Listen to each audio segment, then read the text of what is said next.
Picture this. A rumor floats through campus that in the old study room, there is a cracked mirror that shows you not only your fate, but every body you might have been.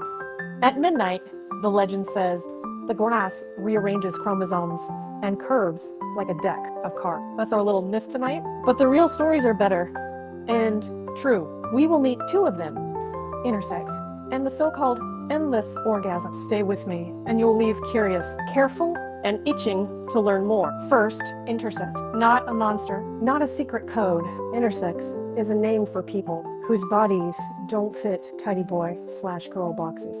It can mean chromosomes that read differently, hormones that shift development, or anatomy that varies from common expectations. It's a human variation, more common than most gossip lists, and mostly quiet because people are taught silent. Imagine walking into that mirror and seeing a dozen ways a body can be. You'd learn fast that normal is wide. You'd learn to ask questions, not assume. You'd learn the power of names. Use intersex, not out-of-date labels. Use someone's pronoun, and if someone shares their body story, listen like it's sacred. That respect is the first magic. Now, the campus whisper. There's a workshop in the basement that promises something like forever pleasure. They call it an endless orgasm. It sounds like an occult cheat code. The truth is less spooky and more useful. No potion, no spell, just brain science. Breath, timing, and a little muscle work. People who teach it mix three simple tools: edging, breath control, and pelvic awareness. Edging means slowing down right before climax so the peak stretches.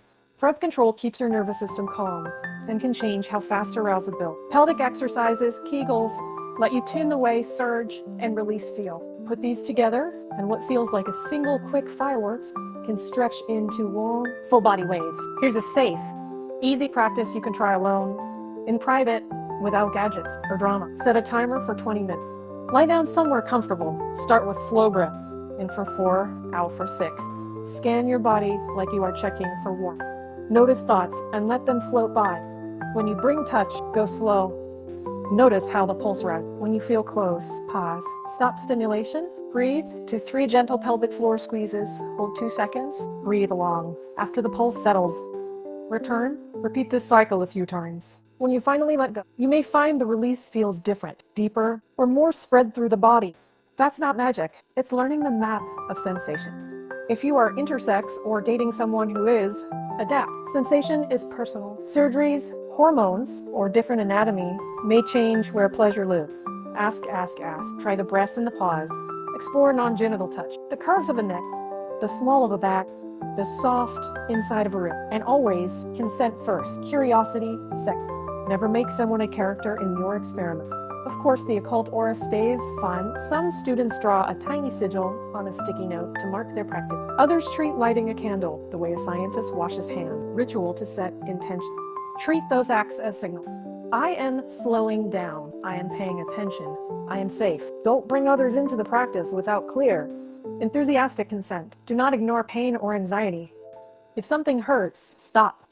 If needed, cease the true campus myth. The mirror never grants power. It only forces you to see how many kinds of bodies and pleasures exist. Knowledge removes shame. Practice builds skill.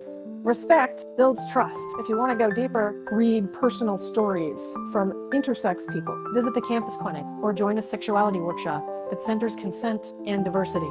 Try the 20-minute breath and edge experiment alone first. Learn your map, then share slowly, kindly, and only with consent. That's the real ritual.